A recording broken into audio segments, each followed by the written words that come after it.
Hey, what's up, guys?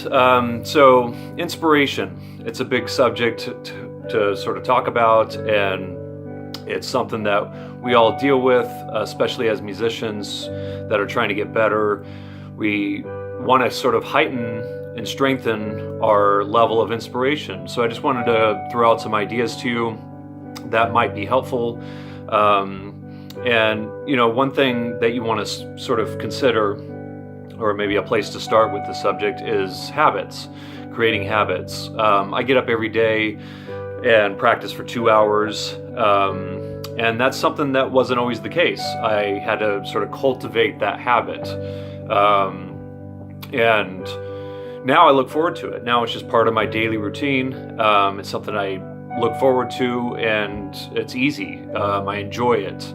It's therapeutic. I'm getting better, from doing it, so that kind of builds on itself. That's what you want to sort of shoot for, is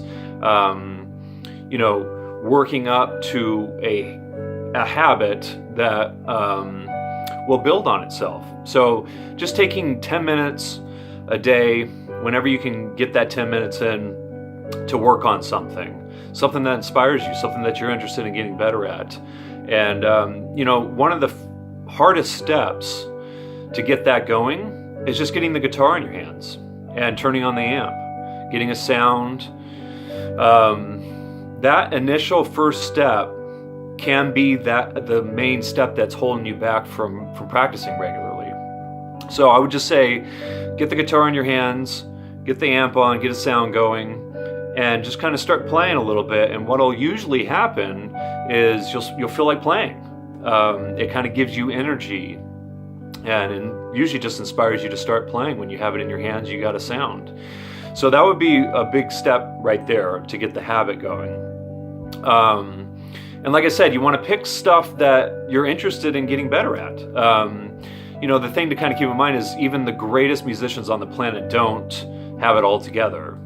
Just taking guitar players as an example, you think of Steve Vai, you think of Stevie Ray Vaughan, you think of Andre Segovia, 3 completely different guitar players, but they're all great.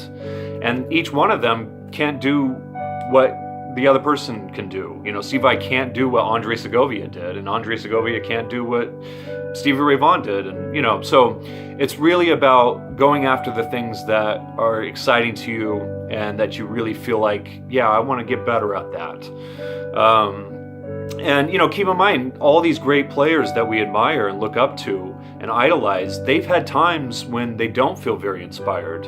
And what separates them from a lot of other people is they push through it, and they strengthen their ability to kind of work through those times when they don't feel very inspired. And so that's another thing to really keep in mind, is there is value in pushing through that.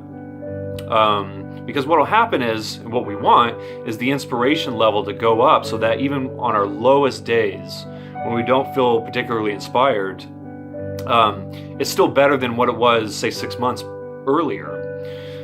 So it builds on itself. And our level of inspiration slowly and gradually gets stronger and stronger and stronger, to where you see guys, you hear about these musicians like John Coltrane that practice some crazy amount of hours per day, 10, 12. Sonny Rollins practiced supposedly for 15 hours a day in certain periods of his life. These guys weren't born to be ready to practice 15 hours a day. It takes time to kind of build up to that. Just getting some habits going, as far as just like I said, just starting with 10 minutes, have that as your goal. And what'll happen usually is that'll build on itself to where 2 hours feels like nothing, and it goes by so fast, and to where you might find yourself practicing 4 hours a day if you have the time. Maybe one last thought, there's plenty more to get to, but just for now, one last thought I'll leave you with is, if you're struggling with something, if something is really difficult for you and you're just frustrated with your ability to execute whatever it is, a scale or a song, whatever it is, slow things down. That is key. That is so important, and it's something that is easy to miss. So yeah, just keep that in mind. Slow it way down. What you want to do is slow it down to where you have control of it. And keeping in mind that you do that and you're guaranteed to get better at it, because if you get control of it, then the speed will kind of take care of itself. So yeah, everyone, I hope some of those ideas are helpful, and I'll definitely be talking more about this, because learning all the concepts and ideas and techniques, while all that information is really, really valuable, it's why I make videos about that stuff, it's really pretty useless if you're not inspired to work on them. Or even if you are inspired to work on them, you're not actually working on them. So yeah, just wanted to put some of those ideas out there to you. And like I said, I hope that's very helpful, or at least somewhat helpful. Yeah, all right guys, I'll talk to you again soon.